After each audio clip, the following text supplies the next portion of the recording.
पंजाबी दे खबरां दे बुलेटिन विच तुहाडा स्वागत है। आओ नज़र मारदे हां अज दीआं चोणवीआं खबरां ते। पठानकोट आर्मी कैंप दे त्रिवेणी गेट कोल होया एक ग्रेनेड धमाका, खेतर विच हाई अलर्ट।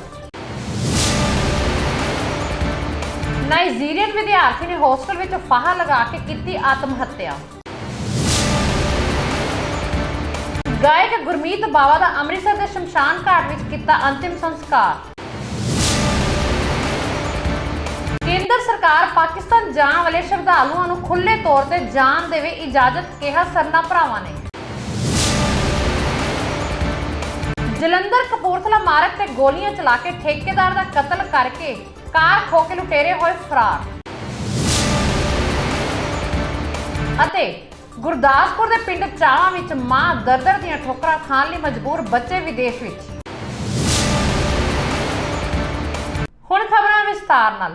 मंत्री प्रगट सिंह गुरुद्वारा करतारपुर साहब नतमस्तक होने तो बाद मीडिया नाल गलबात करते हुए बोले कि वह बहुत खुश ने कि वह गुरु नगरी तो होके वापस आए ने। नाल ही सिद्धू वालों पाकिस्तान के प्रधानमंत्री इमरान खान की तारीफ के मुद्दे ते बोले कि भाजपा बिना मतलब का मुद्दा बनाती है, जदों कि मोदी पाकिस्तान के प्रधानमंत्री नूं जफ्फी पाते हैं उदों सब ठीक हुंदा है। सिद्धू और इमरान पुराने दोस्त ने, अगर हाकी का खिडारी पाकिस्तान का प्रधानमंत्री हुंदा तो वह मेरा दोस्त हुंदा।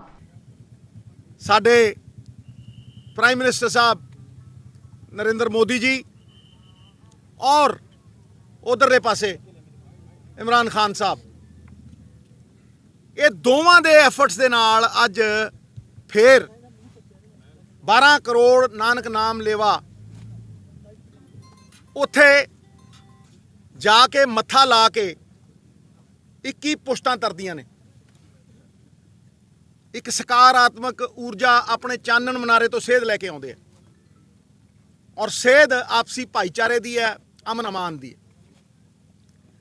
मैं पिछली बार भी जदों गया सी, लोग छोटियां जिहियां गल्लां चक लैंदे आ, छप्पड़ां दीयां गल्लां करदे आ, टोबियां दीयां गल्लां करदे आ, खूहां दीयां गल्लां करदे, समुंदर दी गल नहीं करदे। मैं समुंदर दी गल करदा, मैं वो गल करदा जिहड़ी ना सिर्फ 3 करोड़ पंजाबियां दी जिंदगी बदल सके बल्कि लोगों को खुशहाल कर सके, इकनॉमिक प्रॉस्पैरिटी लिया सके, इज्जत की रोटी दे सके, एक नूं नहीं कईयां नूं।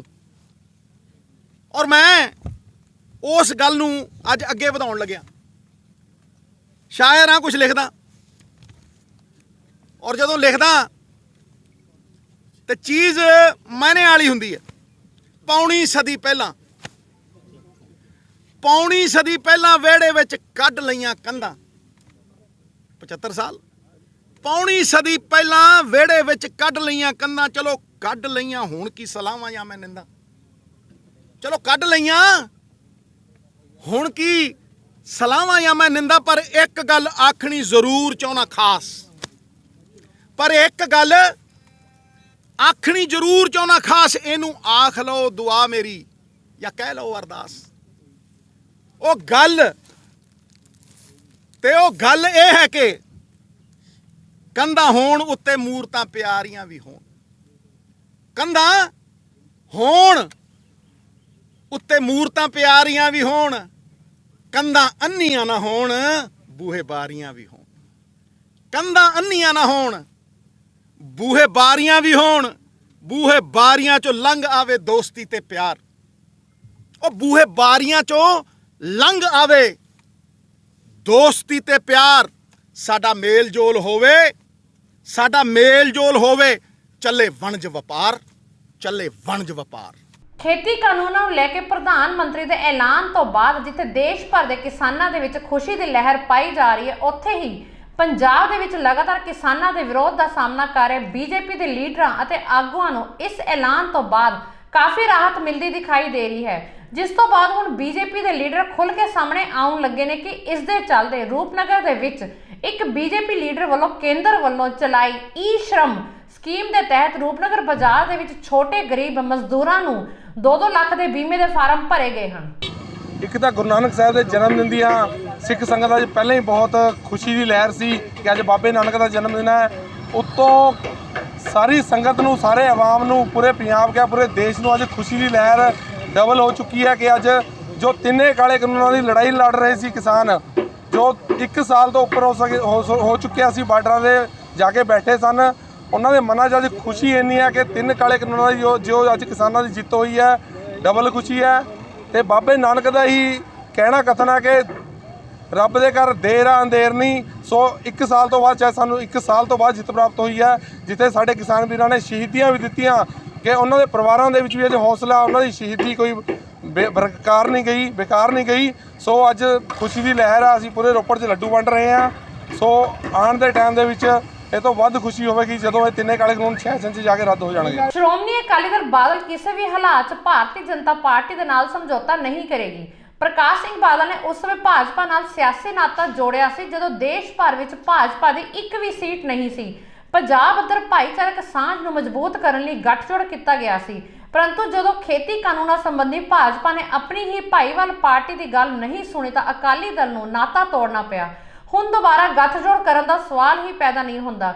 ਇਹ ਕਹਿਣਾ ਸੀ ਅਕਾਲੀ ਦਲ ਵਪਾਰ ਦੇ ਉਦਯੋਗ ਮੰਡਲ ਪ੍ਰਧਾਨ ਦੇ ਜ਼ੀਰਕਪੁਰ ਤੋਂ ਅਕਾਲੀ ਦਲ ਵਿਧਾਇਕ NK ਸ਼ਰਮਾ ਦਾ। ਸ਼ਰਮਾ ਖੰਨਾ ਦੇ ਵਪਾਰੀਆਂ ਦੀ ਮੁਸ਼ਕਲਾਂ ਸੁਣਨ ਆਏ ਸਨ। ਤਕਰੀਬਨ 40 ਹਲਕਿਆਂ 'ਚ ਜਾ ਚੁੱਕਿਆ। 40 ਹਲਕੇ ਤੁਸੀਂ ਆਹ ਦੇਖੋ, ਅੱਜ ਗੋਬਿੰਦਗੜ੍ਹ ਤੇ ਖੰਨਾ ਮੈਂ ਆਇਆ। ਗੋਬਿੰਦਗੜ੍ਹ ਪੂਰੇ ਪੰਜਾਬ ਦਾ ਜਿਹੜਾ ਇੰਡਸਟਰੀ ਹੱਬ ਸੀਗਾ ਸਰੀਏ ਦਾ, ਜਿੱਥੇ ਸਭ ਤੋਂ ਵੱਧ ਲੋਹੇ ਦਾ ਕੰਮ ਹੁੰਦਾ ਸੀ, ਤਬਾਹ ਹੋ ਗਿਆ। ਆ ਖੰਨਾ ਏਸ਼ੀਆ ਦੀ ਸਭ ਤੋਂ ਵੱਡੀ ਮੰਡੀ ਆ।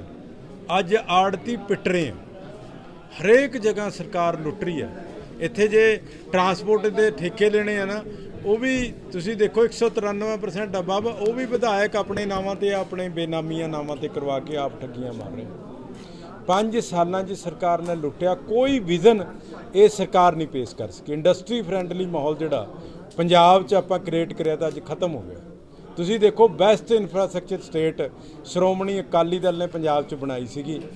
ਅੱਜ 5 ਸਾਲਾਂ 'ਚ 1 ਗਜ ਸੜਕ ਨਾ, ਕੋਈ ਨੈਸ਼ਨਲ ਹਾਈਵੇ ਨਹੀਂ ਬਣਿਆ, ਕੋਈ 에ਅਰਪੋਰਟ ਨਹੀਂ ਬਣਿਆ, ਕੋਈ ਐਡਮਿਨਿਸਟ੍ਰੇਟਿਵ ਰਿਫਾਰਮਸ ਨਹੀਂ ਲਾਗੂ ਕਰੇ। ਅਸੀਂ ਸਾਰੇ ਮਹਿਕਮੇ ਆਨਲਾਈਨ ਕਰੇ ਸੀਗੇ, 2731 ਸੁਵਿਧਾ ਕੇਂਦਰ ਖੋਲ੍ਹੇ ਤੇ ਸਾਰੇ ਬੰਦ ਕਰਤੇ। ਅਸੀਂ ਸੇਲ ਟੈਕਸ ਮਹਿਕਮਾ ਪੇਪਰਲੈਸ ਕਰਤਾ ਸੀਗਾ। ਟੋਟਲ ਮਹਿਕਮੇ ਕੰਪਿਊਟਰਾਈਜ਼ ਕਰਕੇ ਸਾਰੀਆਂ ਸਰਵਿਸਾਂ ਹਰ ਰੈਜ਼ੀਡੈਂਟ ਦੇ ਡੋਰ ਤੇ ਅਸੀਂ ਫ੍ਰੀ ਦੇਣੀਆਂ ਸੀਗੀ, ਬੰਦ ਹੋ ਗਈ। ਇਨਵੈਸਟਮੈਂਟ ਪ੍ਰਮੋਸ਼ਨ ਡਿਪਾਰਟਮੈਂਟ ਜਿਹੜਾ ਸਰ 31 IAS ਅਫਸਰਾਂ ਦੀ ਪਾਵਰ ਇੱਕ ਸੈਕਟਰੀ ਨੂੰ ਦੇ ਦਿੱਤੀ। 45 ਦਿਨਾਂ 'ਚ ਪ੍ਰੋਜੈਕਟ ਅਪਰੂਵ ਹੁੰਦੇ ਸੀਗੇ। ਈਜ਼ ਟੂ ਡੂ ਬਿਜ਼ਨਸ 'ਚ ਨੰਬਰ 1 ਤੇ ਪੰਜਾਬ ਸੀਗਾ, ਅੱਜ 20ਵੇਂ ਨੰਬਰ ਤੇ ਆ ਗਿਆ। ਮਤਲਬ ਇੰਡਸਟਰੀ ਵਾਲਾ ਮਾਹੌਲ ਜਿਹੜਾ ਇਹਨਾਂ ਨੇ ਖਤਮ ਕਰ ਦਿਆ। 에ਅਰਪੋਰਟ ਨਵਾਂ ਨਹੀਂ ਬਣਿਆ। ਅਸੀਂ ਐਰੋ ਸਿਟੀ 1600 ਏਕੜ ਦੀ ਬਣਾਈ, IT ਸਿਟੀ ਬਣਾਈ, ਮੈਡੀ ਸਿਟੀ ਬਣਾਈ, ਫਿਰ ਸਾਈਕਲ ਵੈਲੀ ਬਣਾਈ, 4000 ਏਕੜ ਦੇ ਅਸੀਂ ਫੋਕਲ ਪੁਆਇੰਟ ਬਣਾਏ। ਆ 5 ਸਾਲਾਂ 'ਚ 1 ਗੱਜ ਜਗ੍ਹਾ ਵੀ ਕਿਸੇ ਫੋਕਲ ਪੁਆਇੰਟ ਵਾਸਤੇ ਅਲਾਟ ਜਿਹੜੀ ਇਹਨਾਂ ਨੇ ਅਕਵਾਇਰ ਨਹੀਂ ਕਰੀ। ਜਿਹੜੀ ਅਕਵਾਇਰਡ ਲੈਂਡ, ਇਨਫਰਾਸਟ੍ਰਕਚਰ ਕ੍ਰੀਏਟਡ ਲੈਂਡ, ਉਹਨਾਂ 'ਚ ਵੀ 1 ਏਕੜ ਜ਼ਮੀਨ ਇਹਨਾਂ ਨੇ ਕਿਸੇ ਨਵੀਂ ਇੰਡਸਟਰੀ ਨੂੰ ਜਿਹੜੀ ਨਹੀਂ ਦੇਈ। ਤੁਸੀਂ ਦੇਖੋ ਅਸੀਂ ਆਈਸਰ ਲਿਆਏ, ਨਾਈਪਰ ਲਿਆਏ, ਟਾਟਾ ਕੈਂਸਰ ਹਸਪਤਾਲ ਲਿਆਏ, ITC ਲਿਆਏ, ਨੈਰੋਲੈਕ ਲਿਆਏ, ਐਟਲਸ ਲਿਆਏ, ਕਿੰਨੀਆਂ ਕੰਪਨੀਆਂ ਅਸੀਂ ਲੈ ਕੇ ਆਏ ਪੰਜਾਬ 'ਚ, ਇੱਕ ਵੀ ਨਹੀਂ ਆਈ। 5 ਸਾਲਾਂ 'ਚ ਬਰਬਾਦ ਕਰ ਦਿਆ ਪੰਜਾਬ ਦੀ ਇਕੋਨਮੀ, ਤਬਾਹ ਹੋ ਗਈ। ਸਾਡੇ ਟਾਈਮ ਤੇ GDP ਟੂ ਡੈਟ ਰੇਸ਼ੋ 3.28 ਸੀਗਾ, ਅੱਜ 3.41 ਹੈਗਾ। ਲੱਖ ਕਰੋੜ ਦਾ ਕਰਜ਼ਾ ਇਹਨਾਂ ਨੇ ਚੜਾ ਦਿਆ, ਪਰ ਉਹ ਕਰਜ਼ਾ ਜਿਹੜਾ ਲਿਆ ਕਿਸੇ ਇਨਫਰਾਸਟ੍ਰਕਚਰ ਤੇ ਆ ਸਟੇਟ ਦੀ ਡਿਵੈਲਪਮੈਂਟ ਤੇ ਨਹੀਂ ਲਿਆ। ਅੱਜ ਬਿਜਲੀ ਤੁਸੀਂ ਦੇਖੋ 5 ਰੁਪਏ ਯੂਨਿਟ ਕਹਿੰਦੇ ਤੇ ਦੇਵਾਂਗੇ, ਜਿਹੜਾ ਛੋਟਾ ਇੰਡਸਟਰੀਅਲਿਸਟ ਆ ਉਹਨੂੰ 13 ਰੁਪਏ ਯੂਨਿਟ ਪੈ ਰਹੀ ਆ, ਵੱਡੇ ਨੂੰ 9 ਰੁਪਏ ਪੈ ਰਹੀ ਹੈਗੀ, ਵਪਾਰੀ ਨੂੰ 11 ਰੁਪਏ ਯੂਨਿਟ ਬਿਜਲੀ ਪੈ ਰਹੀ ਆ। ਕਰੋਨਾ ਦੇ ਦਿਨਾਂ 'ਚ ਇੰਡਸਟਰੀ ਤਬਾਹ ਹੋ ਗਈ, ਬੰਦ ਦੁਕਾਨਾਂ ਰਹੀਆਂ। ਅਸੀਂ ਵਿਧਾਨ ਸਭਾ 'ਚ ਰੌਲਾ ਪਾਇਆ, ਕਹਿਣ ਲੱਗੇ ਜੀ ਅਸੀਂ ਫਿਕਸ ਚਾਰਜਸ ਮਾਫ ਕਰ ਦਾਂਗੇ। ਹੋਇਆ ਕਿਆ? ਹੋਇਆ ਉਲਟ।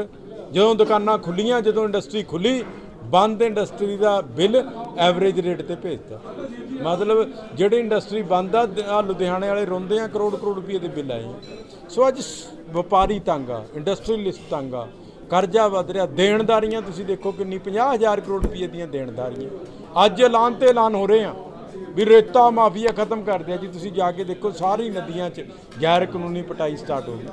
ਕਹਿ ਰਹੇ 5 ਰੁਪਏ ਕਿਲੋ ਹੀ ਰੇਤਾ ਦੇ ਦਿਆ। ਮੇਰਾ ਚੈਲੰਜ ਆ ਚੰਨੀ ਨੂੰ ਵੀ ਇੱਕ ਜਗ੍ਹਾ ਦੱਸ ਦੇ ਜਿੱਥੇ 5 ਰੁਪਏ ਫੁੱਟ ਰੇਤਾ ਵਿਕ ਰਿਹਾ, 22 ਰੁਪਏ ਤੋਂ ਘੱਟ ਰੇਤਾ ਨਹੀਂ ਵਿਕ ਰਿਹਾ। ਆ ਬਿਜਲੀ ਦਾ 300 ਰੁਪਏ ਸਸਤੀ ਕਰਤੀ, ਪੌਣੇ 5 ਸਾਲ ਕਿਉਂ ਨਹੀਂ ਕਰੀ? ਹੁਣ ਪਤਾ ਕਿਉਂ ਕਰੀ ਆ? ਨਵੰਬਰ ਆ, ਦਸੰਬਰ ਆ, ਜਨਵਰੀ 'ਚ ਬਿੱਲ ਆਉਣੇ ਆ, 15 ਦਸੰਬਰ ਨੂੰ ਸਰਕਾਰ ਦਾ ਭੋਗ ਪੈ ਜਾਣਾ, ਚੋਣ ਜਾਬਤਾ ਲੱਗ ਜਾਣਾ। ਇਹਨਾਂ ਨੇ ਪੱਲੇ ਤੋਂ ਕਿਆ ਦਿਆ? ਆਏ ਦਿਨ ਲੁੱਟ ਦੀਆਂ ਵਾਰਦਾਤਾਂ ਸਾਹਮਣੇ ਆ ਰਹੀਆਂ ਹਨ। ਤਾਜ਼ਾ ਮਾਮਲਾ ਜਲੰਧਰ ਕਪੂਰਥਲਾ ਮਾਰਗ ਦਾ ਹੈ, ਜਿੱਥੋਂ ਗੋਲੀਆਂ ਚਲਾ ਕੇ ਕਾਰ ਨੂੰ ਖੋਇਆ ਗਿਆ ਤੇ ਗੋਲੀ ਲੱਗਣ ਨਾਲ ਕਾਰ ਚਾਲਕ ਦੀ ਮੌਤ ਹੋ ਗਈ। ਸੂਤਰਾਂ ਮੁਤਾਬਕ ਹਮਲਾਵਰਾਂ ਨੇ 3 ਗੋਲੀਆਂ ਚਲਾਈਆਂ, ਜਿਨ੍ਹਾਂ 'ਚੋਂ 2 ਗੋਲੀਆਂ ਬਲਵਿੰਦਰ ਸਿੰਘ ਠੇਕੇਦਾਰ ਨੂੰ ਲੱਗੀਆਂ। ਬਹਰਹਾਲ ਮ੍ਰਿਤਕ ਦੇ ਭਰਾ ਦੇ ਬਿਆਨਾਂ ਦੇ ਆਧਾਰ ਤੇ 3 ਦੋਸ਼ੀਆਂ ਖਿਲਾਫ ਮਾਮਲਾ ਦਰਜ ਕਰਕੇ ਭਾਲ ਸ਼ੁਰੂ ਕਰ ਦਿੱਤੀ ਗਈ ਹੈ। ਇਤਵਾਰ ਜੀ ਤੁਹਾਡੇ ਬੱਚੇ ਨੂੰ ਜਿਹੜਾ ਹਮਲਾਵਰ ਜਿਹੜੇ ਗੋਲੀ ਆ ਮਾਰ ਕੇ ਉਹਨਾਂ ਦੀ ਵੱਡੀ ਲੈ ਰਹੇ ਸੋਰੇ ਹਾਂਜੀ ਸਾਡੇ ਗੱਡੀ ਲੈ ਕੇ ਖੋ ਕੇ ਜੀ ਮਾਰ ਕੇ ਪੁਲਿਸ ਦੇ ਉੱਚ ਅਧਿਕਾਰੀਆਂ ਤੋਂ ਕੀ ਤੁਹਾਨੂੰ ਮੰਨ ਚ ਇਨਸਾਫ ਦੀ ਕਿਸ ਤਰ੍ਹਾਂ ਦੀ ਮੰਨ ਰੱਖਦੇ ਹੋ? ਹੈ ਪੁਲਿਸ ਦੇ ਉੱਚ ਅਧਿਕਾਰੀਆਂ ਤੋਂ ਕਿਸ ਤਰ੍ਹਾਂ ਦੀ ਮੰਨ ਰੱਖਦੇ ਆ? ਗੱਲ ਹੈ ਜੀ, ਮੰਗ ਇਹੋ ਹੀ ਆ। ਤੁਸੀਂ ਕੀ ਰੱਖਦੇ ਆਪਾਂ ਮੰਗ ਵੀ ਜੇ ਫੜ ਕੇ ਤੇ ਅਸੀਂ ਇਹਨੇ ਸਰਕਾਰ ਉਹਨਾਂ ਨੂੰ ਬੜੇ ਸਾਡਾ ਮਾਜਬਾ ਦੇਵੇ। ਉਹਨਾਂ ਨੇ ਕਿਹੜੇ ਬੱਚੇ ਉਹਦੇ ਕੀ ਕਰਨਗੇ, ਛੋਟੇ ਕੀ ਕਰਨਗੇ ਉਹ? ਸਰਕਾਰ ਤੋਂ ਮੰਗ ਇਹੋ ਹੀ ਆ ਵੀ ਉਹਨਾਂ ਨੂੰ ਫੜ ਕੇ ਤੇ ਸਾਨੂੰ ਅਸੀਂ ਤਾਂ ਉਹਨਾਂ ਨੂੰ ਫਾਂਸੀ ਦੇ ਦੇਵੇ। ਤੇ ਇਹਦਾ ਛੋਟੇ ਛੋਟੇ ਬੱਚੇ ਆ ਪਾਲਣ ਵਿਚਾਰੇ ਦੇ, ਛੋਟੇ ਛੋਟੇ ਨਿੱਕੇ ਨਿੱਕੇ ਬੱਚੇ ਰਹਿ ਗਏ। ਇਹਨਾਂ ਨੂੰ ਗਵਰਨਮੈਂਟ ਕੋਈ ਮਾਜਬਾ ਦੇਵੇ ਹੁਣ। ਹਾਂਜੀ ਬਹੁਤ ਧੱਕਾ ਹੋਇਆ, ਬਹੁਤ ਜ਼ਿਆਦਾ ਹੀ ਧੱਕਾ। ਐਡਾ ਬੰਦਾ ਬੀਬਾ ਜੰਮਦਾ ਨਹੀਂ ਜਿੰਨਾ ਉਹ ਬੀਬਾ ਮੁੰਡਾ ਹੈ। ਸੱਭਿਆਚਾਰਕ ਤੇ ਸਮਾਜ ਭਲਾਈ ਕਲੱਬ ਇਲਾਕਾ ਘਾੜ ਵੱਲੋਂ ਤਪ ਸਥਾਨ ਗੁਰਦੁਆਰਾ ਬੀਬੀ ਮੁਮਤਾਜ਼ ਜੀ ਪਿੰਡ ਬੜੀ ਵਿਖੇ ਜ਼ਿਲ੍ਹਾ ਪੱਧਰੀ ਸਨਮਾਨ ਸਮਾਰੋਹ ਕਰਵਾਇਆ ਗਿਆ, ਜਿਸ ਵਿੱਚ ਸਾਬਕਾ ਵਿਧਾਇਕ ਭਾਗ ਸਿੰਘ, ਚੇਅਰਮੈਨ ਅਨੁਸੂਚਿਤ ਜਾਤੀ ਵਿੱਤ ਤੇ ਭੋ ਵਿਕਾਸ ਕਾਰਪੋਰੇਸ਼ਨ ਪੰਜਾਬ ਜੈਲਦਾਰ ਸਤਵਿੰਦਰ ਸਿੰਘ ਚੈੜੀਆ, ਚੇਅਰਮੈਨ PRTC ਪੰਜਾਬ ਵੱਲੋਂ ਵੱਖ-ਵੱਖ ਸ਼ਖਸੀਅਤਾਂ ਦਾ ਸਨਮਾਨ ਕੀਤਾ ਗਿਆ ਤੇ ਕਲੱਬ ਦੇ ਵੱਲੋਂ ਇਹਨਾਂ ਦੋਨੋਂ ਚੇਅਰਮੈਨਾਂ ਦਾ ਵਿਸ਼ੇਸ਼ ਸਨਮਾਨ ਕੀਤਾ ਗਿਆ। ਅੱਜ ਅਸੀਂ ਬੜੇ ਧੰਨਵਾਦੀ ਹਾਂ ਸੁਖਵਿੰਦਰ ਸਿੰਘ ਜੀ ਘਾੜ ਇਲਾਕੇ ਦੇ ਜਿਹੜੇ ਕਿ ਪ੍ਰਧਾਨ ਨੇ, ਜੋ ਹਰ ਸਾਲ ਸ਼ਖਸੀਅਤਾਂ ਜਿਹੜੀਆਂ ਕੋਈ ਕਿਸੇ ਨਾ ਕਿਸੇ ਹਿੱਸੇ ਵਿੱਚ ਨਿਮਾਣਾ ਖੜਦੀਆਂ ਉਹਨਾਂ ਦਾ ਹਰ ਸਾਲ ਇਹ ਸਨਮਾਨ ਕਰਦੇ ਨੇ। ਤੇ ਅੱਜ ਵਿਸ਼ੇਸ਼ ਤੌਰ ਤੇ ਇਹਨਾਂ ਨੇ ਜੋ ਬੀਬੀ ਮੁਮਤਾਜ਼ ਜੀ ਦਾ ਅਸਥਾਨ ਹੈ, ਬੜਾ ਹੀ ਪਵਿੱਤਰ ਸਥਾਨ ਹੈ, ਇੱਥੇ ਪ੍ਰੋਗਰਾਮ ਰੱਖਿਆ। ਸਵੇਰੇ ਸੁਖਮਨੀ ਸਾਹਿਬ ਜੀ ਦੇ ਪਾਠ ਦੇ ਭੋਗ ਪਾਏ ਗਏ ਤੇ ਉਪਰੰਤ ਅਰਦਾਸ ਹੋ ਕੇ ਸਾਰੇ ਨਤਮਸਤਕ ਹੋਏ ਨੇ ਤੇ ਪੂਰੇ ਇਲਾਕੇ ਦੀ ਚੜ੍ਹਦੀ ਕਲਾ ਲਈ ਸਭ ਨੇ ਅਰਦਾਸ ਕੀਤੀ ਹੈ ਕਿ ਇਸੇ ਤਰ੍ਹਾਂ ਇਲਾਕਾ ਚੜ੍ਹਦੀ ਕਲਾ 'ਚ ਰਹੇ। ਚੈੜੀਆ ਸਾਹਿਬ, ਜਿਹੜੀ ਜ਼ਿੰਮੇਵਾਰੀ ਸੌਂਪੀ ਹੈ ਤੁਹਾਨੂੰ PRTC ਦੀ, ਉਹਦੇ 'ਚ ਕਿਹੜੀਆਂ ਤੁਸੀਂ ਹੁਣ ਤੱਕ ਜਿਹੜੀਆਂ ਕਮੀਆਂ ਜਾਂ ਮੁਲਾਜ਼ਮ ਹੜਤਾਲ ਤੇ ਚੱਲਦੇ ਕਿਵੇਂ ਦੇਖਦੇ ਉਹਨਾਂ ਨੂੰ ਤੇ ਕਿਵੇਂ ਨਜਿੱਠਿਆ ਜਾਵੇ ਉਹਨਾਂ ਨਾਲ? ਤੇ ਜਦੋਂ ਦਾ ਮੇਰੇ ਕੋਲ ਚਾਰਜ ਆਇਆ ਤੇ ਕੱਲ੍ਹ ਨੂੰ ਤਾਜਪੋਸ਼ੀ ਹੋਣ ਜਾ ਰਹੀ ਹੈ ਤੇ ਕੱਲ੍ਹ ਵੀ ਮੈਂ ਚੰਡੀਗੜ੍ਹ ਜਿਹੜਾ ਸਾਡਾ PRTC ਦਾ ਉੱਥੇ ਹੈਗਾ ਦਫ਼ਤਰ ਤੇ ਸਾਰਾ ਉਹ ਚੈੱਕ ਕਰਕੇ ਆਇਆ ਤੇ ਉੱਥੇ 125 ਬੱਸ ਜਿਹੜੀ ਉੱਥੇ ਖੜੀ ਸੀ ਤੇ 9 ਬੱਸਾਂ ਉੱਥੇ ਮੈਨੂੰ ਜੋ ਉਹਨਾਂ ਨੇ ਕਿਹਾ ਕਿ ਇਹਨਾਂ 'ਤੇ ਸਿਰਫ 50-50 ਹਜ਼ਾਰ ਰੁਪਇਆ ਲੱਗਣਾ ਤੇ ਚੱਲਦੀ ਹਾਲਤ ਦੇ ਵਿੱਚ ਹੋ ਜਾਣੀਆਂ ਤੇ ਮੈਂ ਉਹ ਬਹੁਤ ਜਲਦੀ ਉਹਨਾਂ ਨੂੰ ਚਾਲੂ ਕਰਾਵਾਂਗਾ। ਤੇ ਥੋੜ੍ਹੇ ਜਿਹੇ ਮਕੈਨਿਕ ਉੱਥੇ ਘੱਟ ਸੀ, ਇਲੈਕਟ੍ਰੀਸ਼ੀਅਨ ਦਾ ਇੱਕੇ ਮਕੈਨਿਕ ਹੈ ਤੇ ਹੋਰ ਜਿਹੜੀਆਂ ਮਕੈਨਿਕ ਹੈ ਉੱਥੇ ਥੋੜ੍ਹੀ ਕਮੀ ਹੈ ਤੇ 840 ਬੱਸਾਂ ਸਾਡੀਆਂ ਨਵੀਆਂ ਆ ਰਹੀਆਂ ਤੇ ਰੂਟ ਜਿਹੜੇ ਇੱਧਰ ਨੂੰ ਬੰਦ ਹੈ, ਇੱਕ ਪਰਖਾਲੀ ਨੂੰ ਚੱਲਣਾ ਹੈ, ਨੂਰਪੁਰ ਬੇਦੀ ਨੂੰ ਚੱਲਣਾ, ਅਸੀਂ ਸਾਰੀਆਂ ਲਿਸਟਾਂ ਬਣਾ ਰਹੇ ਹਾਂ, ਉਹ ਰੂਟ ਚਲਾਵਾਂਗੇ। ਤੇ ਤੁਹਾਨੂੰ ਪਤਾ ਹੈ ਕਿ ਪਿਛਲੇ ਸਮੇਂ ਦੇ ਵਿੱਚ ਜਿਸ ਤਰ੍ਹਾਂ ਪਿਛਲੀਆਂ ਸਰਕਾਰਾਂ ਨੇ ਜੋ ਟਰਾਂਸਪੋਰਟ ਮਾਫੀਆ ਇੱਕ ਸਰਗਰਮ ਸੀ, ਉਸ ਮਾਫੀਏ ਨੂੰ ਹਟਾ ਕੇ ਹੁਣ ਸਾਡੀਆਂ ਜਿਹੜੀਆਂ ਸਰਕਾਰੀ ਬੱਸਾਂ ਉਹ ਚੱਲ ਰਹੀਆਂ ਤੇ ਪੂਰੀ ਮੁਨਾਫੇ ਦੇ ਵਿੱਚ 1 ਕਰੋੜ ਰੁਪਇਆ ਰੋਜ਼ ਇਹ ਵਾਧੇ ਦੇ ਵਿੱਚ ਜਾ ਰਹੀਆਂ, ਆਮਦਨ ਦੇ ਵਿੱਚ ਜਾ ਰਹੀਆਂ। ਅਸੀਂ ਆਉਣ ਵਾਲੇ ਸਮੇਂ ਦੇ ਵਿੱਚ ਇਹਨੂੰ ਹੋਰ ਅਦਾਰੇ ਨੂੰ ਮਜ਼ਬੂਤ ਕਰਾਂਗੇ ਤੇ ਹੋਰ ਨੌਕਰੀਆਂ ਨਵੀਆਂ ਲਿਆਵਾਂਗੇ ਤੇ ਜਿਹੜੇ ਮੁਲਾਜ਼ਮ ਕੱਚੇ ਹੈ ਉਹਨਾਂ ਦੇ ਨਾਲ ਵੀ ਗੱਲਬਾਤ ਕਰਕੇ, ਕੁਝ ਕੰਟਰੈਕਟ ਬੇਸ ਤੇ ਨੇ, ਕੁਝ ਹੋਰ ਜਿਹਨਾਂ ਦੇ ਨਾਲ ਸਾਰੀ ਗੱਲਬਾਤ ਕਰਕੇ ਅਸੀਂ ਇਸ ਮਸਲੇ ਦਾ ਸਾਰੇ ਦਾ ਹੱਲ ਕਰਾਂਗੇ ਤੇ ਅਦਾਰੇ ਨੂੰ ਹੋਰ ਅਸੀਂ ਪੂਰੀ ਅਦਾਰੇ ਨੂੰ ਹੋਰ ਉੱਪਰ ਲੈ ਕੇ ਜਾਵਾਂਗੇ। ਤੇ ਸਾਡੀ ਤਾਂ ਇਹੀ ਕਾਮਨਾ ਕਿ ਅਸੀਂ ਸਾਡੇ ਟਰਾਂਸਪੋਰਟ ਮੰਤਰੀ ਸਰਦਾਰ ਅਮਰਿੰਦਰ ਸਿੰਘ ਜੀ ਰਾਜਾ ਵੜਿੰਗ ਸਾਹਿਬ ਤੇ ਚਰਨਜੀਤ ਚੰਨੀ ਸਾਹਿਬ ਤੇ ਪੂਰੀ ਹਾਈ ਕਮਾਂਡ ਦਾ ਬਹੁਤ ਬਹੁਤ ਧੰਨਵਾਦ ਕਰਦੇ ਹਾਂ ਜਿਨ੍ਹਾਂ ਨੇ ਸਾਨੂੰ ਜ਼ਿੰਮੇਵਾਰੀ ਸੌਂਪੀ ਹੈ। ਤੇ ਅਸੀਂ ਜਿਸ ਤਰ੍ਹਾਂ ਹੁਣ ਤੱਕ 20 ਸਾਲ ਤਨਦੇਹੀ ਦੇ ਨਾਲ, ਇਮਾਨਦਾਰੀ ਦੇ ਨਾਲ, ਸਰਲ ਨਾਲ ਸਮਾਜ ਦੀ ਸੇਵਾ ਬੜੇ ਸਾਦੇ ਢੰਗ ਨਾਲ ਕਰਦੇ ਹਾਂ ਤੇ ਉਸੇ ਤਰ੍ਹਾਂ ਹੀ ਕਰਦੇ ਰਹਾਂਗੇ। ਅੱਜ ਸਰਨਾ ਭਰਾ ਅੰਮ੍ਰਿਤਸਰ ਵਿੱਚ ਆਏ, ਜਿੱਥੇ ਉਹਨਾਂ ਨੇ ਸ਼੍ਰੀ ਕਰਤਾਰਪੁਰ ਸਾਹਿਬ ਲਾਂਘੇ ਖੋਲ੍ਹਣ ਤੇ ਕੇਂਦਰ ਸਰਕਾਰ ਦਾ ਧੰਨਵਾਦ ਕੀਤਾ। ਉਹਨਾਂ ਕਿਹਾ ਕਿ ਉਹ ਜੱਥਾ ਲੈ ਕੇ ਸ਼੍ਰੀ ਕਰਤਾਰਪੁਰ ਸਾਹਿਬ ਗਏ ਸਨ, ਜਿੱਥੇ ਉਹਨਾਂ ਦਾ ਸਵਾਗਤ ਕੀਤਾ ਗਿਆ। ਉਹਨਾਂ ਕਿਹਾ ਕਿ ਕੇਂਦਰ ਸਰਕਾਰ ਸ਼ਰਧਾਲੂਆਂ ਨੂੰ ਦਰਸ਼ਨ ਕਰਨ ਵਿੱਚ ਆਜ਼ਾਦੀ ਦੇਵੇ ਤਾਂ ਜੋ ਲੋਕੀ ਵੱਧ ਤੋਂ ਵੱਧ ਦਰਸ਼ਨ ਕਰ ਸਕਣ। ਉਹਨਾਂ ਕਿਸਾਨੀ ਬਿੱਲਾਂ ਨੂੰ ਲੈ ਕੇ ਬੋਲਦਿਆਂ ਕਿਹਾ ਕਿ ਮੋਦੀ ਸਰਕਾਰ ਬੇਸ਼ੱਕ ਫੈਸਲਾ ਲੇਟ ਕੀਤਾ ਹੈ, ਪਰ ਫੈਸਲਾ ਸ਼ਲਾਘਾਯੋਗ ਹੈ। ਇਸ ਲਈ ਚਾਰੇ ਪਾਸੇ ਚੰਗਾ ਸੁਨੇਹਾ ਗਿਆ ਹੈ। ਸਾਨੂੰ ਕੋਈ ਕਹਿਣਗੇ, ਅਸੀਂ ਆਪਣੇ ਤਾਲੁਕਾਤ ਦੇਖਦੇ ਹੋਏ ਵੀ ਅਸੀਂ ਇਹਨੂੰ ਬੇਨਤੀ ਕਰ ਸਕਦੇ ਹਾਂ ਵੀ ਇਹ ਜਿਹੜੇ ਹੈਗੇ ਨੇ ਇਹ ਜਥਾ, ਇਹਨਾਂ ਨੂੰ ਪਰਮਾਨੈਂਟ ਤੌਰ 'ਤੇ ਅਲੱਗ-ਅਲੱਗ ਜਥਿਆਂ ਨੂੰ ਵੱਖ-ਵੱਖ ਤਰੀਕਾਂ ਦੇ ਵੀਜ਼ੇ ਜਿਹੜੇ ਨੇ ਦਿੱਤੇ ਜਾਣ।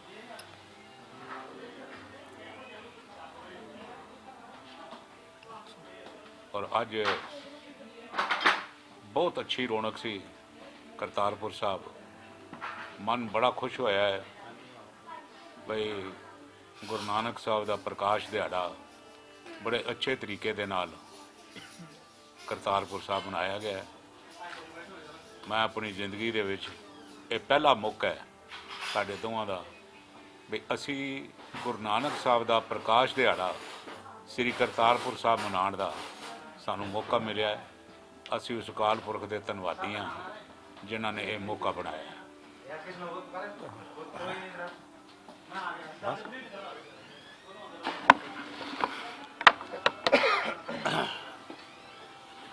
ਦੇਖੋ ਗੱਲ ਹੈਗੀ ਜੀ ਕਿ ਗੁਰੂ ਨਾਨਕ ਸਾਹਿਬ ਦਾ ਜੋਤੀ ਜੋਤ ਸਮਾਉਣ ਦਾ ਪੁਰਬ ਤਾਂ ਕਰਤਾਰਪੁਰ ਸਾਹਿਬ ਅਸੀਂ ਸ਼ੁਰੂਆਤ ਵੀ ਕੀਤੀ ਸੀ ਤੇ ਬੜੀ ਵਾਰ ਸਾਨੂੰ ਗੁਰੂ ਨੇ ਬਖਸ਼ਿਸ਼ ਕੀਤੀ ਹੈ। ਪਰ ਹਿੰਦੁਸਤਾਨ ਦੀ ਸਰਕਾਰ ਵੱਲੋਂ ਇਹ ਲਾਂਘਾ ਖੋਲ੍ਹਣਾ ਔਰ ਉਹਦੇ ਵਿੱਚ ਸਾਨੂੰ ਪ੍ਰਾਇਰਟੀ ਦੇ ਕੇ ਸਾਡੇ ਜੱਥੇ ਨੂੰ ਤਰਜੀਹ ਦਿੱਤੀ ਗਈ ਤੇ ਸਾਨੂੰ ਅੱਜ ਮੌਕਾ ਮਿਲਿਆ ਗੁਰਪੁਰਬ ਮਨਾਉਣ ਦਾ। ਇਹ ਸਾਡੇ ਲਈ ਬੜੇ ਮਾਣ ਤੇ ਸਤਿਕਾਰ ਵਾਲੀ ਗੱਲ ਹੁੰਦੀ ਹੈ। ਹੁਣ ਮੈਂ ਇਹ ਗੱਲ ਕਹਿਣਾ ਚਾਹੁੰਦਾ ਹਾਂ ਕਿ ਬਾਕੀ ਗੱਲ ਹਰਵਿੰਦਰ ਸਿੰਘ ਉਹਨਾਂ ਨੇ ਸਾਰੀਆਂ ਕੀਤੀਆਂ।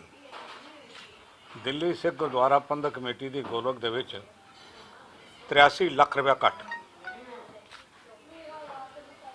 ਉਹਨਾਂ ਨੇ ਗੋਲਕ ਗਣਾਉਣ ਤੋਂ ਨਾ ਕਰ ਦਿੱਤੀ। 7.5 ਘੰਟੇ ਦੇ ਕਰੀਬ ਹਰਵਿੰਦਰ ਸਿੰਘ, ਹਰਿੰਦਰਪਾਲ ਸਿੰਘ, ਮਨਜੀਤ ਸਿੰਘ ਇਹ ਬੈਠੇ ਹੋਏ ਨੇ, ਇਹ ਉੱਥੇ ਰਹੇ ਨੇ। ਬੜੀ ਮੁਸ਼ਕਲ ਨਾਲ ਗੋਲਕ ਗਿਣੀ ਗਈ ਤੇ ਪਰ ਗੋਲਕ ਜਿਹੜੀ ਸੀ 83 ਲੱਖ ਰੁਪਏ ਕੱਟ ਨਿਕਲੀ। ਔਰ ਸਭ ਤੋਂ ਵੱਡੀ ਗੱਲ ਕਿ 38.5 ਲੱਖ ਰੁਪਏ ਪੁਰਾਣੇ ਨੋਟ ਨਿਕਲੇ ਜਿਸ ਦੀ ਵੈਲਿਊ 0 ਪੈਸੇ ਹੈ ਤੇ ਉਹ ਇਹਨੂੰ ਆਪਣੀ ਕੈਸ਼ ਇਨ ਹੈਂਡ ਦੱਸ ਰਹੇ ਨੇ। ਉਹਨਾਂ ਨੇ ਉੱਥੇ ਬਦਤਮੀਜ਼ੀ ਸਾਡੇ ਵਰਕਰਾਂ ਨਾਲ ਕੀਤੀ, ਖੁਦ ਉਹਨਾਂ ਦੇ ਮੈਂਬਰ ਨੇ ਹਰਵਿੰਦਰ ਸਿੰਘ ਨਾਲ ਕੀਤੀ ਤੇ ਰਣਜੀਤ ਕੌਰ ਤੇ ਬਾਕੀ ਦੇ ਸਾਥੀ ਸਰਸੇ ਨੇ ਭੇਜ ਦਿੱਤੇ ਜਥੇਦਾਰ ਅਕਾਲ ਤਖਤ ਸਾਹਿਬ ਨੂੰ ਚਿੱਠੀ ਦੇ ਕੇ ਬਈ ਇਹਨਾਂ ਨੇ ਸਾਨੂੰ ਉੱਥੇ ਬੜਾ ਬੁਲਾ ਕੇ ਆਇਆ। 7.5 ਘੰਟੇ ਤੁਸੀਂ ਸਾਡੇ ਵਰਕਰਾਂ ਨੂੰ ਉੱਥੇ ਜਿਹੜਾ ਕੰਮ 10 ਮਿੰਟ ਦਾ ਸੀ ਕੈਸ਼ ਗਣਾਉਣ ਦਾ, ਤੁਸੀਂ 7.5 ਘੰਟੇ ਕੈਸ਼ ਨਹੀਂ ਗਣਾਈ ਔਰ ਕੈਸ਼ ਸ਼ਾਮੀ ਪੂਰੀ ਨਹੀਂ ਨਿਕਲੀ ਤੇ ਸ਼ਿਕਾਇਤ ਤੁਸੀਂ ਖੁਦ ਜਥੇਦਾਰ ਨੂੰ ਲਾ ਰਹੇ ਹੋ। ਅਫਸੋਸ ਹੈ ਜਥੇਦਾਰ ਹਰਪ੍ਰੀਤ ਸਿੰਘ ਦੇ ਉੱਤੇ ਕਿ ਇਸ ਗੱਲ ਦਾ ਤੇ ਤੂੰ ਨਹੀਂ ਪੁੱਛਿਆ ਵੀ 83 ਲੱਖ ਤੁਹਾਡਾ ਘੱਟ ਕਿਉਂ ਨਿਕਲਿਆ। ਕਹਿੰਦਾ ਜੀ ਮੈਂ ਉਹਨਾਂ ਨੂੰ ਬੁਲਾਵਾਂਗਾ, ਉਹ ਕੈਸ਼ ਗਣਾਉਣ ਕਿਉਂ ਗਏ ਨੇ, ਉਹਨਾਂ ਨੇ ਗੰਦੀ ਭਾਸ਼ਾ ਦਾ ਪ੍ਰਯੋਗ ਕੀਤਾ। ਹੁਣ ਕੋ ਜੀ ਤੁਸੀਂ ਜਿਨ੍ਹਾਂ ਦੇ ਗੋਲਕ ਚੋਰੀ ਹੋ ਗਈ ਔਰ ਜਿਹੜੇ ਤੁਹਾਡੇ ਕੋਲ ਪਹੁੰਚ ਗਏ ਨੇ ਵੀ ਗੋਲਕ ਚੋਰੀ ਦਾ ਹਿਸਾਬ ਤੇ ਦੇ ਨਹੀਂ ਰਹੇ ਔਰ ਹਿਸਾਬ ਮੰਗ ਰਹੇ ਨੇ, ਇਹ ਤੁਹਾਡੇ ਕੋਲ ਸ਼ਾਇਦ ਲੈ ਕੇ ਗਏ ਨੇ। ਕੀ ਤੁਹਾਡਾ ਇਤਨੇ ਮਾਨ ਸਥਾਨ ਤੇ ਬੈਠਣ ਕੇ ਦੂਜੀ ਪਾਰਟੀ ਕੋਲ ਪੁੱਛਣ ਦਾ ਹੱਕ ਤੇ ਨਹੀਂ ਵੀ ਇਸ ਬਾਰੇ ਕਿੰਨੀ ਸੱਚਾਈ ਹੈ ਤੇ ਕਿੰਨੀ ਨਹੀਂ ਹੈ। ਔਰ ਤੁਸੀਂ ਆਪਣਾ ਲੈਕਚਰ ਦੇ ਕੇ ਤੇ ਉਹਦਾ ਨਾਂ ਕੀ ਤੱਤੀਆਂ ਗੱਲਾਂ ਕਰ ਦਿੱਤੀਆਂ। ਸਾਨੂੰ ਇਸ ਗੱਲ ਦੀ ਉਮੀਦ ਜਥੇਦਾਰ ਪਾਸੋਂ ਬਿਲਕੁਲ ਨਹੀਂ ਸੀ। ਅਸੀਂ ਜਥੇਦਾਰ ਸਾਹਿਬ ਦੀ ਜਿਹੜੀ ਬਾਈਟ ਦੀ ਉਹਦੀ ਸਖਤ ਨਿੰਦਾ ਕਰਦੇ ਹਾਂ। ਸ਼ਿਵ ਸੈਨਾ ਪੰਜਾਬ ਦੇ ਪ੍ਰਧਾਨ ਸੰਜੀਵ ਘਨੌਲੀ ਨੇ ਦੱਸਿਆ ਕਿ ਉਹਨਾਂ ਦੇ ਜ਼ਿਲ੍ਹਾ ਪ੍ਰਧਾਨ ਸਚਿਵ ਨੂੰ ਬੰਬ ਨਾਲ ਉਡਾਉਣ ਦੀ ਧਮਕੀ ਮਿਲੀ ਹੈ ਤੇ ਇਹ ਧਮਕੀ ਭਰੀ ਕਾਲ ਵਿਦੇਸ਼ ਤੋਂ ਆਈ ਸੀ ਤੇ ਧਮਕੀ ਦੇਣ ਵਾਲੇ ਨੇ 1 ਹਫ਼ਤੇ ਦਾ ਸਮਾਂ ਦਿੱਤਾ ਹੈ। ਅੱਜ ਸ਼੍ਰੀ ਅਨੰਦਪੁਰ ਸਾਹਿਬ ਵਿੱਚ ਬੋਲਦਿਆਂ ਉਹਨਾਂ ਨੇ ਇਸ ਗੱਲ ਦਾ ਖੁਲਾਸਾ ਕੀਤਾ। ਉਹਨਾਂ ਕਿਹਾ ਕਿ ਕਿਸਾਨ ਅੰਦੋਲਨ ਦੀ ਆੜ ਵਿੱਚ ਖਾਲਿਸਤਾਨੀ ਮਾਹੌਲ ਖਰਾਬ ਕਰਨ ਵਿੱਚ ਲੱਗੇ ਹੋਏ ਹਨ। ਉਹਨਾਂ ਕਿਹਾ ਕਿ ਪੰਜਾਬ ਦੀਆਂ ਚੋਣਾਂ ਨੇੜੇ ਹਨ ਤੇ ਕੁਝ ਸ਼ਰਾਰਤੀ ਲੋਕ ਗੜਬੜੀ ਫੈਲਾਉਣ ਦੀਆਂ ਸਾਜ਼ਿਸ਼ਾਂ ਕਰ ਰਹੇ ਹਨ। ਦੇਖੋ, ਕੁਝ ਸ਼ਰਾਰਤੀ ਅੰਸਰ ਜਿਹੜੇ ਬਾਹਰਲੇ ਦੇਸ਼ 'ਚ ਬੈਠੇ ਨੇ ਉਹ ਉਹਨਾਂ ਨੂੰ ਤਕਲੀਫ ਹੈ ਵੀ ਪੰਜਾਬ ਦੇ ਵਿੱਚ ਮਾਹੌਲ ਵਧੀਆ ਹੋ ਰਿਹਾ ਹੈ ਕਿਉਂਕਿ ਅੱਜ ਬੜਾ ਸੁਖਾਵਾਂ ਮਾਹੌਲ ਹੈ। ਇਹ ਜਿਹੜੀ ਕਿਸਾਨਾਂ ਦੀ ਆੜ ਦੇ ਵਿੱਚ ਅੱਤਵਾਦੀਆਂ ਦਾ ਇੱਕ ਨੈਟਵਰਕ ਵੱਧ ਰਿਹਾ ਸੀ, ਉਹ ਹੁਣ ਕਿਸਾਨ ਅੰਦੋਲਨ ਖਤਮ ਹੋ ਗਿਆ। ਉਹ ਕਿਸੇ ਨਾ ਕਿਸੇ ਤਰੀਕੇ ਨਾਲ ਇਹ ਦੇਖਦੇ ਵੀ ਸਾਡੇ ਤੋਂ ਕੋਈ ਚੀਜ਼ ਖੋਈ ਗਈ, ਵੀ ਜਿਹੜੇ ਪੰਜਾਬ ਦੇ ਵਿੱਚ ਸਾਡੇ ਮਨਸੂਬੇ ਸੀਗੇ ਵੀ ਪੰਜਾਬ ਦੇ ਵਿੱਚ ਦੁਬਾਰਾ ਅੱਤਵਾਦ ਲਿਆਉਣਾ, ਉਹ ਇਹਨਾਂ ਨੂੰ ਦਿਖ ਰਿਹਾ ਵੀ ਅਸੀਂ ਉਹਦੇ 'ਚ ਫੇਲ ਹੋ ਗਏ ਹਾਂ। ਇਸ ਕਰਕੇ ਇਹ ਪਹਿਲਾਂ ਵੀ ਇਹ ਲੋਕਾਂ ਦੀ ਇਹੀ ਰਹੀ ਹੈ। ਜਿਹੜੇ ਇੱਥੋਂ ਅੱਤਵਾਦੀ ਸੀਗੇ, ਕੁਝ ਪੁਲਿਸ ਨੇ ਮਾਰਤੇ ਸੀ, ਕੁਝ ਭੱਜ ਕੇ ਬਾਹਰਲੇ ਦੇਸ਼ਾਂ 'ਚ ਬੈਠੇ ਨੇ। ਉਹ ਹਰ ਤਰ੍ਹਾਂ ਦੀ ਐਸੀ ਕੋਸ਼ਿਸ਼ ਕਰਦੇ ਰਹਿੰਦੇ ਨੇ, ਕਦੀ ਉਹ ਗੈਂਗਸਟਰਾਂ ਨੂੰ ਪੈਸੇ ਦੇ ਦਿੰਦੇ ਨੇ, ਕਦੀ ਕਿਸੇ ਨੂੰ ਪੈਸੇ ਦੇ ਦਿੰਦੇ ਨੇ ਵੀ ਪੰਜਾਬ ਦਾ ਮਾਹੌਲ ਖਰਾਬ ਕੀਤਾ ਜਾਵੇ। ਅਸੀਂ ਲੋਕ ਦੇਸ਼ ਪ੍ਰੇਮੀ ਆ। ਅਸੀਂ ਪੰਜਾਬ ਲਈ, ਆਪਣੇ ਦੇਸ਼ ਲਈ, ਜਿੰਨੇ ਵੀ ਲੋਕ ਜਿਹੜੇ ਵਿਦੇਸ਼ਾਂ 'ਚ ਬੈਠੇ, ਚਾਹੇ ਸਾਡੇ ਦੇਸ਼ 'ਚ, ਜਿਹੜਾ ਇਹ ਗਲਤ ਕੰਮ ਕਰਦੇ ਸੀ ਉਹਨਾਂ ਦਾ ਵਿਰੋਧ ਕਰਦੇ ਹੈ ਅਤੇ ਕਰਦੇ ਰਹਾਂਗੇ। ਅਜਿਹੀਆਂ ਗਲਤ ਧਮਕੀਆਂ ਤੋਂ ਨਾ ਤਾਂ ਅਸੀਂ ਡਰੇ ਆ, ਨਾ ਡਰਾਂਗੇ। ਅੱਜ ਤੋਂ ਨਹੀਂ, ਸਾਨੂੰ ਬੜੇ ਪੁਰਾਣੇ ਚਿਰ ਤੋਂ ਇਹ ਲੋਕ ਮਾਰਨ ਦੀਆਂ, ਬੰਬ ਨਾਲ ਉਡਾਉਣ ਦੀਆਂ। ਹੁਣ ਜਿਹੜਾ ਸਾਨੂੰ ਫੋਨ ਆਇਆ ਹੈ ਸਵੇਰੇ 5:45 ਵਜੇ ਦੇ ਕਰੀਬ ਇਹਨਾਂ ਨੇ ਫੋਨ ਕੀਤਾ।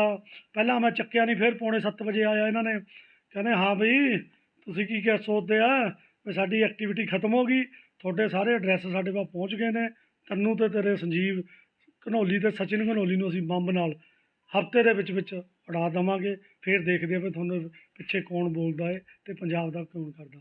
ਅਸੀਂ ਐਕਸੈਪਟ ਕਰਦੇ ਹਾਂ ਵੀ ਆਓ, ਅਸੀਂ ਲੜਨ ਨੂੰ ਬਥੇਰੇ ਆ ਇਹਨਾਂ ਵਾਸਤੇ। ਪੰਜਾਬ ਦਾ ਵਧੀਆ ਮਾਹੌਲ ਹੈ। ਅਜਿਹੇ ਲੋਕਾਂ ਤੋਂ ਨਾ ਅਸੀਂ ਡਰੇ, ਨਾ ਡਰਾਂਗੇ। 2022 ਦੇ ਇਲੈਕਸ਼ਨ ਵਾਲੇ ਕਿਤੇ ਸਟੰਟ ਤਾਂ ਨਹੀਂ? ਦੇਖੋ, ਬਾਹਰ ਵਾਲਿਆਂ ਨੂੰ ਇਹੀ ਤਕਲੀਫ ਹੈ, ਜਿਹੜੇ ਜਿੱਦਾਂ ਪਾਕਿਸਤਾਨ ISI ਹੋਇਆ, ਖਾਲਿਸਤਾਨ ਲਈ ਸਪੋਰਟਸ ਹੋਇਆ। ਇਹਨਾਂ ਦਾ ਮਤਲਬ ਹੈ ਵੀ ਪੰਜਾਬ ਦੇ ਵਿੱਚ ਕਿਸੇ ਨਾ ਕਿਸੇ ਤਰ੍ਹਾਂ ਮਾਹੌਲ ਖਰਾਬ ਕੀਤਾ ਜਾਵੇ। ਸਾਡੇ ਬੜੇ ਪੀਸਫੁੱਲ ਇਲੈਕਸ਼ਨ ਆ ਰਹੇ ਨੇ, ਉਹਦੇ ਵਿੱਚ ਇਹ ਲੋਕ ਕੋਸ਼ਿਸ਼ ਕਰਨਗੇ, ਪਰ ਸਾਡੀ ਸਰਕਾਰ ਅਤੇ ਅਸੀਂ ਪੂਰੇ ਤਿਆਰ ਹਾਂ। ਅਸੀਂ ਜਿਹੜੇ ਪੰਜਾਬ ਦੇ ਵਿੱਚ ਬੜੇ ਸ਼ਾਂਤੀਪੂਰਵਕ, ਜਿੱਦਾਂ ਸਰਕਾਰ ਚਾਹੇਗੀ ਉੱਦਾਂ ਇਲੈਕਸ਼ਨ ਕਰਾਵਾਂਗੇ ਅਤੇ ਆਪਣੇ ਹਿੰਦੂਤਵ ਦੀ ਸਰਕਾਰ ਲਿਆਵਾਂਗੇ। ਲੰਮੇ ਸਮੇਂ ਤੋਂ ਚੱਲ ਰਹੇ ਖੇਤੀ ਕਾਨੂੰਨਾਂ ਦੇ ਖਿਲਾਫ ਸੰਘਰਸ਼ ਨੂੰ ਲੈ ਕੇ ਕੱਲ ਨਰਿੰਦਰ ਮੋਦੀ ਵੱਲੋਂ ਕੀਤੇ ਗਏ ਖੇਤੀ ਕਾਨੂੰਨ ਰੱਦ ਕਰਨ ਦੇ ਐਲਾਨ ਨੂੰ ਲੈ ਕੇ ਖੁਸ਼ੀ ਪੂਰੇ ਭਾਰਤ ਵਿੱਚ ਦੇਖਣ ਨੂੰ ਮਿਲ ਰਹੀ ਹੈ। ਉੱਥੇ ਹੀ ਅੱਜ ਆੜ੍ਹਤੀਆਂ ਐਸੋਸੀਏਸ਼ਨ ਵੱਲੋਂ ਮਾਨਸਾ ਦੇ ਬਾਰਾਹਟਾ ਚੌਕ ਵਿੱਚ ਇਕੱਤਰ ਹੋ ਕੇ ਲੱਡੂ ਵੰਡ ਕੇ ਖੁਸ਼ੀ ਮਨਾਈ ਗਈ। ਉਹਨਾਂ ਕਿਹਾ ਕਿ ਖੇਤੀ ਕਾਨੂੰਨ ਰਾਤੋਂ ਰਾਤ ਉਦੋਂ ਮੰਨੇ ਜਾਣਗੇ ਜਦੋਂ ਤੱਕ ਉਹਨਾਂ ਨੂੰ ਪਾਰਲੀਮੈਂਟ ਸੈਸ਼ਨ ਬੁਲਾ ਕੇ ਕਾਨੂੰਨੀ ਤੌਰ ਤੇ ਰੱਦ ਨਹੀਂ ਕੀਤਾ ਜਾਂਦਾ। ਅਸੀਂ ਤਾਂ ਜੀ ਕੱਲ ਜਿਹੜੇ 3 ਖੇਤੀ ਕਾਲੇ ਕਾਨੂੰਨ ਵਾਪਸ ਲਏ ਨੇ, ਉਹਦੇ ਸਬੰਧ ਦੇ ਵਿੱਚ ਅਸੀਂ ਅੱਜ ਆੜ੍ਹਤੀ ਐਸੋਸੀਏਸ਼ਨ ਮਾਨਸਾ ਵੱਲੋਂ ਲੱਡੂ ਵੰਡੇ ਨੇ। ਕਿਉਂਕਿ ਜਿਹੜਾ ਇਹ ਅੰਦੋਲਨ ਸੀ ਜੋ ਚੱਲ ਰਿਹਾ, ਹੁਣ ਵੀ ਚੱਲ ਰਿਹਾ, ਖੈਰ 29 ਤਰੀਕ ਨੂੰ ਜਦੋਂ ਜਿੰਨੀ ਦੇਰ ਪਾਰਲੀਮੈਂਟ ਦੇ ਵਿੱਚ ਕਾਨੂੰਨੀ ਅਮਲੀ ਜਾਮਾ ਨਹੀਂ ਪਹਿਨਾਇਆ ਜਾਂਦਾ ਉਨੀ ਦੇਰ ਤਾਂ ਅਸੀਂ ਮਤਲਬ ਜਿਸ ਤਰ੍ਹਾਂ ਕਿਸਾਨ ਜਥੇਬੰਦੀਆਂ ਨੇ ਕਿਹਾ ਵੀ ਸੰਘਰਸ਼ ਚੱਲੂਗਾ, ਤੇ ਅਸੀਂ ਵੀ ਇਸ ਜਿਹੜਾ ਸੰਘਰਸ਼ ਦਾ ਇੱਕ ਹਿੱਸਾ ਸੀ। ਸਾਡੀ ਐਸੋਸੀਏਸ਼ਨ ਵੀ ਹਿੱਸਾ ਰਹੀ ਹੈ, ਕਿਉਂਕਿ ਕਿਸਾਨ ਦਾ, ਆੜ੍ਹਤੀਏ ਦਾ, ਮਜ਼ਦੂਰ ਦਾ ਜਿਹੜਾ ਹੈਗਾ 9 ਮਾਸ ਦਾ ਰਿਸ਼ਤਾ ਹੈ, ਉਹ ਸਾਡਾ ਰਿਸ਼ਤਾ ਜਿਹੜਾ ਸਰਕਾਰਾਂ ਤੋੜਨਾ ਚਾਹੁੰਦੀਆਂ ਸੀ, ਤੇ ਲੇਕਿਨ ਅਸੀਂ ਸਾਰਿਆਂ ਨੇ ਰਲ ਕੇ ਜਿਹੜੀ ਇਹ ਲੜਾਈ ਲੜੀ ਹੈ। ਮੈਂ ਕਿਸਾਨ ਜਥੇਬੰਦੀਆਂ ਨੂੰ ਵੀ ਬਹੁਤ ਮੁਬਾਰਕਬਾਦ ਦਿੰਦਾ ਹਾਂ, ਜਿਹੜੀ ਇਹ ਲੜਾਈ ਲੜ ਕੇ ਪੰਜਾਬੀਆਂ ਵਾਸਤੇ ਇੱਕ ਜਿੱਤ ਪ੍ਰਾਪਤ ਕੀਤੀ ਹੈ। ਅਸੀਂ ਸਾਰਿਆਂ ਦਾ ਧੰਨਵਾਦ ਕਰਦੇ ਹਾਂ ਤੇ ਸਭ ਨੂੰ ਵਧਾਈਆਂ ਦਿੰਦੇ ਹਾਂ। ਅਸੀਂ ਜਿੱਥੇ ਕਿਸਾਨ ਜਥੇਬੰਦੀਆਂ ਨੂੰ ਅਸੀਂ ਵਧਾਈ ਦਿੰਦੇ ਹਾਂ, ਉੱਥੇ ਮੈਂ ਕਹਿਣਾ ਕਿ ਹੰਕਾਰ ਦੀ ਹਾਰ ਹੋਈ ਹੈ। ਕੇਂਦਰ ਦੀ ਮੋਦੀ ਸਰਕਾਰ ਦੀ ਹਾਰ ਹੋਈ ਹੈ, ਕਿਸਾਨਾਂ ਦੀ ਜਿੱਤ ਹੋਈ ਹੈ। ਜਿੱਥੇ ਕਿਸਾਨਾਂ ਦੀ ਜਿੱਤ ਹੋਈ ਹੈ, ਉਹਦੇ ਨਾਲ ਜਿਹੜਾ ਕਿਸਾਨ ਤੇ ਆੜ੍ਹਤੀ ਦਾ, ਮਜ਼ਦੂਰ ਦਾ ਆਪਸ ਵਿੱਚ 9 ਮਾਸ ਦਾ ਰਿਸ਼ਤਾ ਹੈ, ਇਹ ਹੋਰ ਮਜ਼ਬੂਤ ਹੋਇਆ। ਮੋਗਾ ਨੇਚਰ ਪਾਰਕ ਵਿੱਚ ਭਾਰਤੀ ਕਿਸਾਨ ਯੂਨੀਅਨ ਕਾਦੀਆਂ ਨੇ ਕੀਤੀ ਮੀਟਿੰਗ। ਇਸ ਮੌਕੇ ਸਰਦਾਰ ਚੰਨੂਵਾਲਾ ਨੇ ਮੀਟਿੰਗ ਨੂੰ ਸੰਬੋਧਨ ਕਰਦਿਆਂ ਕਿਹਾ ਕਿ 3 ਖੇਤੀ ਕਾਲੇ ਕਾਨੂੰਨੀ ਇਕੱਲੇ ਵਾਪਸ ਲੈਣ ਨਾਲ ਗੁਜ਼ਾਰਾ ਨਹੀਂ ਹੋਣਾ। ਮੂੰਹ ਤੇ ਕਹੀ ਗੱਲ ਹੋਰ ਹੁੰਦੀ ਹੈ ਤੇ ਲਿਖਤੀ ਗੱਲ ਹੋਰ ਹੁੰਦੀ ਹੈ। ਜਥੇਬੰਦੀ ਹਮੇਸ਼ਾ ਲਿਖਤੀ ਪ੍ਰੂਫ ਨੂੰ ਮੰਨਦੀ ਹੈ। ਸਾਡਾ ਅੰਦੋਲਨ ਲਗਾਤਾਰ ਜਾਰੀ ਰਹੇਗਾ ਜਦੋਂ ਤੱਕ ਕਾਲੇ ਕਾਨੂੰਨ ਕਾਨੂੰਨੀ ਪ੍ਰਕਿਰਿਆ ਅਨੁਸਾਰ ਸੰਸਦ ਵਿੱਚ ਰੱਦ ਨਹੀਂ ਕੀਤੇ ਜਾਂਦੇ। ਨਾਲ ਇਹ ਵੀ ਤਰਕ ਦਿੱਤੀ ਗਈ ਕਿ ਜਿੰਨਾ ਚਿਰ MSP ਤੇ ਪੂਰਨ ਗਰੰਟੀ ਬਿੱਲ ਪਾਸ ਅਤੇ ਬਿਜਲੀ ਰੈਗੂਲੇਟਰੀ 2020 ਰੱਦ ਨਹੀਂ ਕੀਤਾ ਜਾਂਦਾ, ਉਦੋਂ ਤੱਕ ਸਾਡਾ ਸੰਘਰਸ਼ ਜਾਰੀ ਰਹੇਗਾ। ਅੱਜ ਦੀ ਸਪੈਸ਼ਲ ਮੀਟਿੰਗ ਇਸ ਵਾਸਤੇ ਰੱਖੀ ਗਈ ਹੈ, ਪ੍ਰਧਾਨ ਮੰਤਰੀ ਮੋਦੀ ਨੇ 3 ਕਾਲੇ ਕਾਨੂੰਨ ਵਾਪਸ ਕਰਨ ਦਾ ਅਹਿਦ ਲਿਆ, ਪਰ ਅਸੀਂ ਉਹਨਾਂ ਕਾਨੂੰਨਾਂ ਤੋਂ ਕੋਈ ਇਤਬਾਰ ਨਹੀਂ ਕਰਦੇ ਪ੍ਰਧਾਨ ਮੰਤਰੀ ਤੇ ਵੀ ਉਹ ਕਾਨੂੰਨ ਵਾਪਸ ਹੋਣਗੇ ਨਾ ਹੋਣਗੇ। ਕੀ ਪਤਾ ਚੋਣ ਜੁਮਲਾ ਹੋਵੇ, ਕਿਉਂਕਿ ਪਹਿਲਾਂ ਵੀ ਪ੍ਰਧਾਨ ਮੰਤਰੀ ਨੇ ਸਾਡੇ ਨਾਲ ਇੱਕ ਇਕਰਾਰ ਕੀਤਾ ਸੀਗਾ ਹਰ ਖਾਤੇ 'ਚ 15 ਲੱਖ ਰੁਪਈਆ ਆਊਗਾ, ਪਰ ਉਦੋਂ ਇਹ ਕਿਹਾ ਗਿਆ ਸੀਗਾ ਇਹਦਾ ਇੱਕ ਚੋਣ ਜੁਮਲਾ ਸੀ। ਸਾਨੂੰ ਤਰਕ ਵਾਲੀ ਗੱਲ ਇਹ ਰਹੇ ਕੱਲ੍ਹ ਨੂੰ ਇਹ ਕਹਿੰਦੇ ਇਹ ਵੀ ਤਾਂ ਚੋਣ ਜੁਮਲਾ। ਇਸ ਵਾਸਤੇ ਜਿੰਨਾ ਚਿਰ ਸੰਸਦ ਦੇ ਵਿੱਚ ਪਾਸ ਹੋ ਕੇ ਇਹ ਮਤਲਬ ਕਾਨੂੰਨ ਵਾਪਸ ਨਹੀਂ ਕੀਤੇ ਜਾਏ, ਉਹਨਾਂ ਚਿਰ ਸਾਡਾ ਸੰਘਰਸ਼ ਜਾਰੀ ਰਹੂਗਾ। ਦੂਸਰੀ ਗੱਲ ਇਹ ਆ ਵੀ ਜਿੰਨਾ ਚਿਰ MSP ਦਾ ਸਹੀ ਰੇਟ ਸੰਸਦ ਦੇ ਵਿੱਚ ਪਾਸ ਨਹੀਂ ਹੁੰਦਾ, ਸਹੀ ਨਹੀਂ ਵਧਿਆ ਜਾਂਦਾ ਉਹਨਾਂ ਚਿਰ ਸਾਡਾ ਸੰਘਰਸ਼ ਜਾਰੀ ਹੋਊ। ਤੇ 26 ਤਰੀਕ ਨੂੰ ਦਿੱਲੀ ਜਾਣ ਵਾਸਤੇ ਕਿਸ ਤਰ੍ਹਾਂ ਤਿਆਰੀਆਂ ਜੀ? ਸਾਡੀਆਂ ਅਸੀਂ 25 ਤਰੀਕ ਨੂੰ ਜਾਵਾਂਗੇ, 26 ਤਰੀਕ ਨੂੰ ਟਿਕਰੀ ਬਾਰਡਰ ਤੇ ਸਾਡੀ ਮੀਟਿੰਗ ਹੈ ਸਾਰੇ 6 ਜ਼ਿਲ੍ਹਿਆਂ ਦੀ, ਬਾਕੀ ਦੇ 2 ਜ਼ਿਲ੍ਹਿਆਂ ਦੀ ਉੱਥੇ ਮੀਟਿੰਗ ਹੈਗੀ ਆ ਸਿੰਘੂ ਬਾਰਡਰ। ਗੁਲਜ਼ਾਰ ਜੀ, ਲੱਗਦਾ ਨਹੀਂ ਕਿ ਮੋਦੀ ਸਰਕਾਰ ਨੇ ਜਿਹੜੇ 3 ਕਾਲੇ ਕਾਨੂੰਨ ਵਾਪਸ ਲੈਣ ਨੂੰ ਬਹੁਤ ਸਮਾਂ ਲੈ ਲਿਆ? 700 ਦੇ ਕਰੀਬ ਜਿਹੜੇ ਕਿਸਾਨ ਵੀ ਸ਼ਹੀਦ ਹੋ ਗਏ। ਉਹਦੇ ਵਿੱਚ ਕਈ ਕਾਰਨ ਸੀਗੇ। ਮੋਦੀ ਸਾਹਿਬ ਨੂੰ ਲੱਗਦਾ ਹੈਗਾ ਵੀ ਮੈਂ ਦੁਨੀਆ ਦਾ ਮਾਲਕ ਬਣ ਗਿਆ, ਪਰ ਉਹ ਨਹੀਂ, ਮਗਰ ਉਹਨੂੰ ਪਤਾ ਲੱਗਾ ਮੈਂ ਤਾਂ ਕਸੂਤਾ ਫਸ ਗਿਆ, ਇਸ ਵਾਸਤੇ ਉਹਨੂੰ ਵਾਪਸ ਲੈਣੇ ਪਏ। ਕਹਿੰਦੇ ਹਨ ਕਿ ਮਾਵਾਂ ਠੰਡੀਆਂ ਛਾਵਾਂ ਹੁੰਦੀਆਂ ਹਨ, ਪਰ ਗੁਰਦਾਸਪੁਰ ਦੇ ਪਿੰਡ ਚਾਵਾ ਵਿੱਚ ਇੱਕ ਮਾਂ ਦਰ-ਦਰ ਦੀਆਂ ਠੋਕਰਾਂ ਖਾਣ ਨੂੰ ਮਜਬੂਰ ਹੈ। ਇਸ ਮਾਂ ਦੀ ਸਾਰ ਨਾ ਤਾਂ ਵਿਦੇਸ਼ ਵਿੱਚ ਰਹਿੰਦੇ ਪੁੱਤਰਾਂ ਨੇ ਲਈ ਅਤੇ ਨਾ ਹੀ ਪੰਜਾਬ ਦੀ ਚੰਨੀ ਸਰਕਾਰ ਨੇ। ਪਤੀ ਦੀ ਮੌਤ ਤੋਂ ਬਾਅਦ ਧੀਆਂ ਪੁੱਤਰਾਂ ਨੇ ਇਸ ਮਾਂ ਨੂੰ ਜਿਉਣ ਲਈ ਇਕੱਲਿਆਂ ਛੱਡ ਦਿੱਤਾ, ਜੋ ਅੱਜ ਘਰ ਘਰ ਮੰਗ ਕੇ ਅਤੇ ਸਮਾਜਿਕ ਸੰਸਥਾਵਾਂ ਦੀ ਮਦਦ ਨਾਲ ਆਪਣਾ ਗੁਜ਼ਾਰਾ ਕਰ ਰਹੀ ਹੈ। ਅਤੇ ਇਹ ਬਜ਼ੁਰਗ ਮਾਤਾ ਐਲਿਸ ਦਰ-ਦਰ ਦੀਆਂ ਠੋਕਰਾਂ ਖਾਣ ਨੂੰ ਮਜਬੂਰ ਹੈ, ਪਰ ਅੱਜ ਵੀ ਆਪਣੇ ਪੁੱਤਰਾਂ ਨੂੰ ਮਾੜਾ ਨਹੀਂ ਕਹਿੰਦੀ। ਮਾਤਾ ਨੇ ਆਪਣੇ ਪੁੱਤਰਾਂ ਨੂੰ ਗੁਹਾਰ ਲਗਾਈ ਹੈ ਕਿ ਉਸ ਦਾ ਹਾਲ ਵੇਖਣ ਜ਼ਰੂਰ ਆਉਣ। ਧੀਆਂ ਪੁੱਤ ਦਿਹਾੜੀ ਤਾਂ ਪਏ ਕਰਦੇ ਨੇ ਪੁੱਤ। ਕਿੱਥੇ? ਦੁਬਈ 'ਚ। ਵਿਦੇਸ਼ ਗਏ ਨੇ? ਹਾਂਜੀ, ਪੈਸੇ ਭੇਜੂ ਲੋਕਾਂ ਕੋਲ। ਹਾਂਜੀ, ਫਿਰ ਉਹ ਘੱਲਦੇ ਰਹੇ ਤੇ ਅਸੀਂ ਉਹ ਲੋਕਾਂ ਨੂੰ ਦੇ ਦਿੰਦੇ ਰਹੇ। 1,000 ਰੁਪਈਆ ਦਿੰਦੇ ਨੇ ਤੇ ਹੁਣ ਉਹ ਵੀ ਦਿੱਤੇ 2 ਮਹੀਨੇ 3 ਹੋ ਚਲੇ ਨੇ। ਇਸ ਤਰ੍ਹਾਂ ਵੀ ਉਹ ਮੁੰਡਾ ਦੱਸ ਕੇ ਤੇ ਗਿਆ ਤੈਨੂੰ ਵੀ ਆਟਾ ਦਾਣਾ ਦੇ ਦੀ ਤਾਂ ਕਦੀ ਮਾਤਾ ਨੂੰ ਪੈਸਾ ਵੀ ਦੇ ਦੀ ਤੇ ਜਦੋਂ ਹੋਵੇ। ਬੜੀ ਮਦਦ ਇਹਨਾਂ ਨੇ ਮੇਰੀ ਕੀਤੀ ਹੈ ਲੋਕਡਾਊਨ ਵਿੱਚ, ਬੜਾ ਆਟਾ ਉਟਾ ਦੇ ਦਿੰਦੇ ਰਹੇ ਤੇ ਫਿਰ ਆਪਣਾ ਟਾਈਮ ਗੁਜ਼ਾਰਾ ਪੁੱਤ ਪਾਸ ਕੀਤਾ। ਹੋਰ ਕੀ ਕਰਨਾ ਹੈ? ਹਾਂ, ਨੂੰਹ ਇਹ ਕਹਿ ਰਹਿੰਦੀ ਹੈ ਜਿੰਨ ਧੱਕਾ ਮਾਰ ਕੇ ਸੁੱਟਾ ਹੋਇਆ ਇੱਧਰ ਉਧਰ ਰਹਿੰਦੀ। ਰੋਟੀ ਮੰਗੀ, ਕੀ ਕਿਹਾ ਸੀ? ਮੈਂ ਕਿਹਾ ਮੈਂ ਲੋਕਡਾਊਨ 'ਚ ਉਦੋਂ ਜਿਹੜੇ ਟੀਕੇ ਕਰੋਨਾ ਦੇ ਲੱਗਦੇ ਤੇ ਮੈਂ ਮੈਨੂੰ ਰੋਟੀ ਦੇ, ਮੇਰੇ ਦਿਲ ਨੂੰ ਕੁਛ ਹੁੰਦੇ, ਮੈਂ ਟੀਕਾ ਲਵਾ ਗਈ।